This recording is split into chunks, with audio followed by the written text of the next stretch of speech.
There's a couple different kinds of controllers out there for the Switch and a lot of different ways to modify and upgrade them, so today we're going to look at the coolest.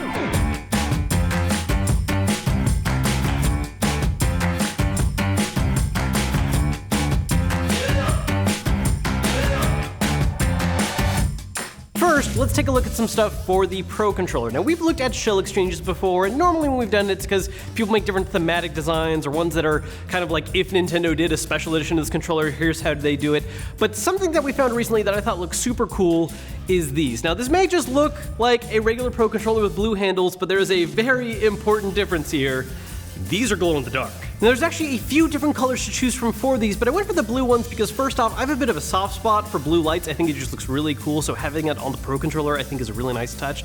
But it's also something that's a little more different from what we've seen available for the Switch. You know, with Splatoon, we get the green and pink. With Xenoblade, there's kind of that magenta look, but we don't have blue yet, so I just thought this was a really cool, different choice. For those of you that are curious about doing this and you haven't seen any shell exchange videos before, it's really easy to do on the Pro Controller, and it's especially easy in this case because we're only changing out the handles, where all you have to do is take out two screws, bottom one's right here, take one off, put the new ones on, rescrew them in, and you're done. Like I said earlier, there are a whole lot of different other shell exchange options out there. If you're interested in these glow-in-the-dark ones in particular though, you can find these on Etsy. We'll have them linked down below along with everything else in today's video. Now, another way you can improve your Pro Controller that is even easier but also affordable and gives a great improvement to gameplay are thumb grip attachments. Now, there are a ton of these out on the market, but the ones that we're using right here are from Control Freak. They're a little more expensive than some of the competition, but I think the quality is really worth it. Now, the main benefit of thumb attachments like this, if you haven't used them before, is they add a little extra height to your sticks, which gives you a greater range of control and more precision,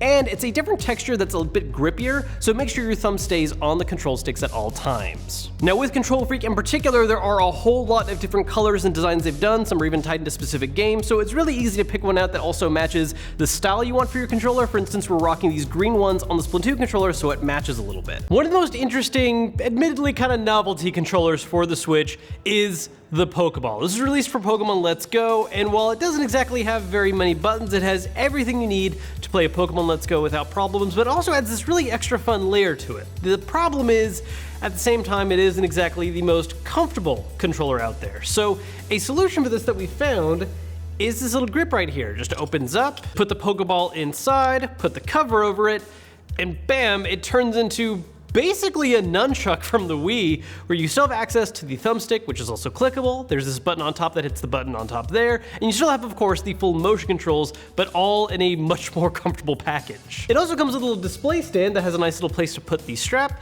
so you can just rest right there, so when you're not actively playing, just a little place to set it down when you're not using it. Anyone who picked up this in Pokemon Let's Go and is still playing but wants a more comfortable way to use the Pokeball controller, this is an awesome little pickup. Now, sticking with the Pokeball controller a little longer, another problem it has is charging solutions, because you have to open up this back flap here to reveal a USB-C port, and you don't always want to have to unplug your Switch's dock or find a cable, or you may not have any extra cables, so you have to go buy one. So another option are dedicated charging stands. There's a whole bunch of different options out there. We have a couple of them right here, including this officially licensed one that's made by Hori. It's designed to look a little bit like the Pokemon Center, which is a nice little theme, along with the fact that this plays the Pokemon Center theme when it's charging.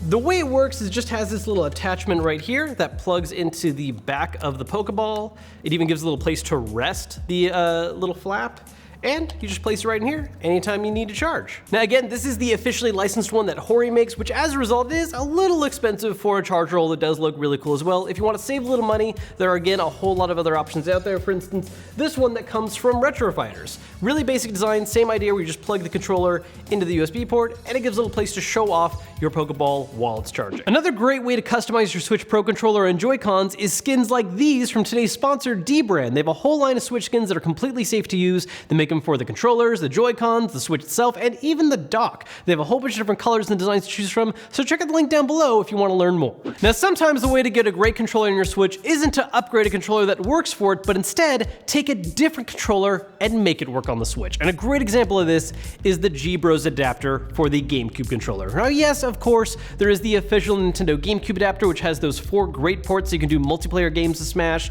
but there's one very awesome thing about the G-Bros adapter, it's wireless. You can just wrap up the cable to make sure it's not laying around everywhere, plug it into the G Bros adapter, and bam, you have a wireless, old school, actual GameCube controller that you can use on your Switch to play comfortably. Whether you want to do Smash Brothers, which is of course the customary choice for GameCube controllers, or use it on any game you want. You're missing a couple buttons here and there that might make it a little restrictive for some specific titles, but across the board, this is an awesome controller, and to this day, I still like using this more than a lot of modern ones. It's worth noting too that while the main goal of this is giving you a wireless GameCube controller option for the Switch, it does open up a couple other options as well. You can switch it over to an X input mode, so you can use this with PCs if you prefer, or there's another port so you can connect a number of different controller designs to it, like a lot of the classic controllers that have come with the NES and SNES classics. If you need to connect a whole bunch of controllers all at once, then yes, the official Nintendo Switch adapter might be a better way to go. But if you just need a great way to use a GameCube controller by yourself on your system,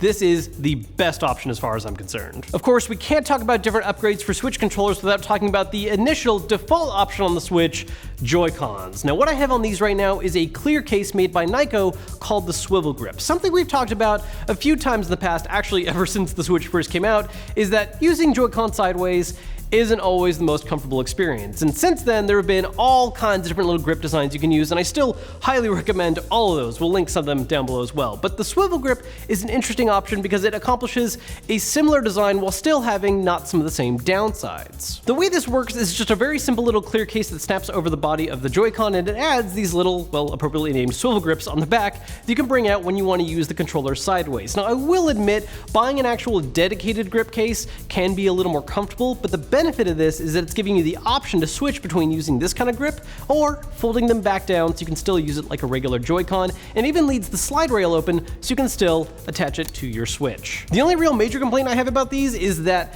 the way it's designed does cover up the unlock button on the back. They've added a little kind of tab to make sure it's easier to reach, but it's still not super convenient, so it's a little annoying when you want to remove it from the Switch. Then we have one of my personal favorite upgrades to apply to any Joy-Con, and it takes a little work, but it is oh so much worth it: adding a D-pad. One of the big complaints a lot of people have had with the Switch design is that you don't have a traditional D-pad on the left Joy-Con, and it kind of makes sense. Nintendo has the reasons, because when you want to use it sideways, it doesn't make a ton of sense. But honestly, especially when you're using the Switch in portable mode a lot, you really miss that D-pad. We've talked about a couple different methods you could add D-pads to Joy-Cons before. There's covers you can buy, there's the dedicated Hori D-pad Joy-Cons you can get, but honestly, I consider doing a shell exchange the absolute best way to get a great feeling D-pad while still keeping all the major functions of the Joy-Cons. I will admit that if you've never done a shell exchange before, it can be very intimidating at first, and there is that very real possibility that you might just end up bricking the controller or at least breaking one of the buttons, but